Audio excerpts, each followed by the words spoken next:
Welcome to the audio edition of St. Giles in the Word for June 24th. Our readings today come from the New International Version, and we are reading from 1 Corinthians 9 and Psalm 143.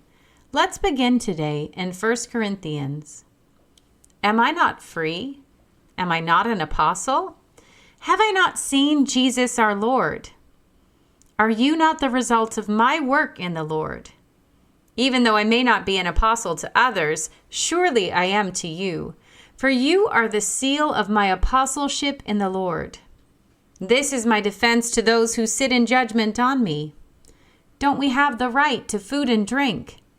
Don't we have the right to take a believing wife along with us, as do the other apostles and the Lord's brothers and Cephas?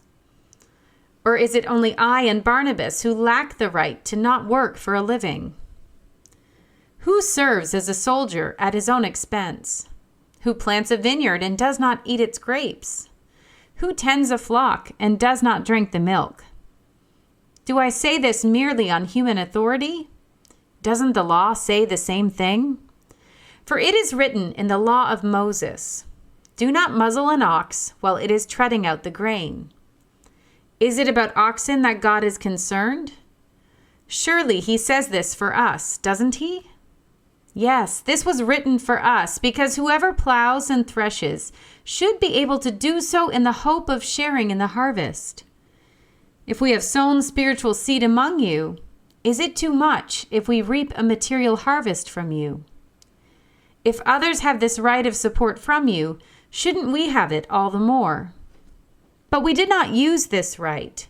On the contrary, we put up with anything rather than hinder the gospel of Christ. Don't you know that those who serve in the temple get their food from the temple, and that those who serve at the altar share in what is offered on the altar? In the same way, the Lord has commanded that those who preach the gospel should receive their living from the gospel. But I have not used any of these rights, and I am not writing this in the hope that you will do such things for me. For I would rather die than allow anyone to deprive me of this boast. For when I preach the gospel, I cannot boast, since I am compelled to preach. Woe to me if I do not preach the gospel. If I preach voluntarily, I have a reward. If not voluntarily, I am simply discharging the trust committed to me. What then is my reward? Just this, that in preaching the gospel I may offer it free of charge, and so not make full use of my rights as a preacher of the gospel. Though I am free and belong to no one, I have made myself a slave to everyone to win as many as possible. To the Jews, I became like a Jew to win the Jews. To those under the law, I became like one under the law, though I myself am not under the law, so as to win those under the law.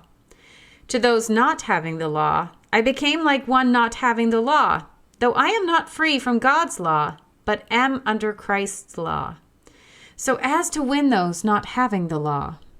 To the weak I became weak, to win the weak. I have become all things to all people, so that by all possible means I might save some. I do all this for the sake of the gospel, that I may share in its blessings. Do you not know that in a race all the runners run, but only one gets the prize? Run in such a way as to get the prize.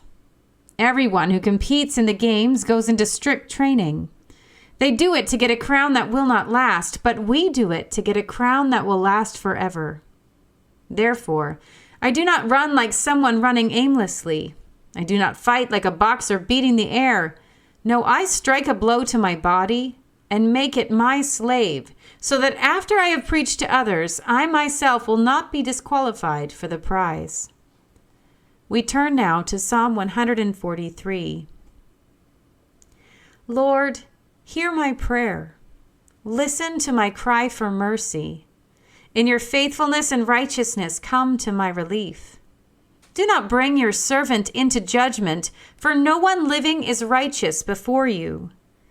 The enemy pursues me. He crushes me to the ground. He makes me dwell in the darkness like those long dead. So my spirit grows faint within me. My heart within me is dismayed. I remember the days of long ago. I meditate on all your works and consider what your hands have done. I spread out my hands to you. I thirst for you like a parched land. Answer me quickly, Lord. My spirit fails. Do not hide your face from me, or I will be like those who go down to the pit. Let the morning bring me word of your unfailing love, for I have put my trust in you. Show me the way I should go, for to you I entrust my life. Rescue me from my enemies, Lord, for I hide myself in you. Teach me to do your will, for you are my God. May your good spirit lead me on level ground. For your name's sake, Lord, preserve my life. In your righteousness, bring me out of trouble. In your unfailing love, silence my enemies, destroy all my foes, for I am your servant. Here ends our reading for today.